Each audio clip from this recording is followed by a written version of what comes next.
Home remedies which are proven to stay effective for years. Even though medicines continue to evolve, many homemade remedies are just as effective as ever. Some have even had that same effectiveness proven. Although many people often prefer to use conventional remedies, don't underestimate the wisdom that your grandmother gave you. Check out some of the home remedies that have been infallible for decades. Number 1. Honey for cough. To get rid of cough, try taking 2 tablespoons of honey 30 minutes before bed. According to some research, natural honey is more effective than cough syrup because it helps relieve your symptoms and helps you sleep well. Number 2. Alcohol and vinegar for ear infections. To protect your ear. Vegetables for strengthening and whitening teeth. A lot of people know that carrots help strengthen and clean teeth. What few people know is that eating cucumber has the same effect. Cucumbers contain a lot of potassium, vitamin A, K, and antioxidants. These all help to whiten and strengthen your teeth.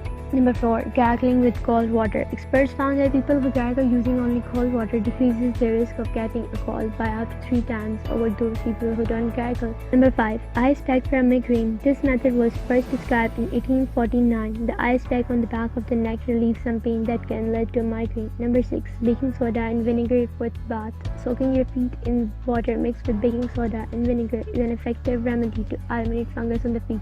Number 7. Garlic compresses to remove warts. Garlic soaked in water is an excellent trick to eliminate warts. Cut the garlic very thin and pour some boiling water over it. Dip goes into the already warm solution and press on the wart. Repeat the procedure several times a day until it clears. How many of these tips did you already know? Leave a reply below.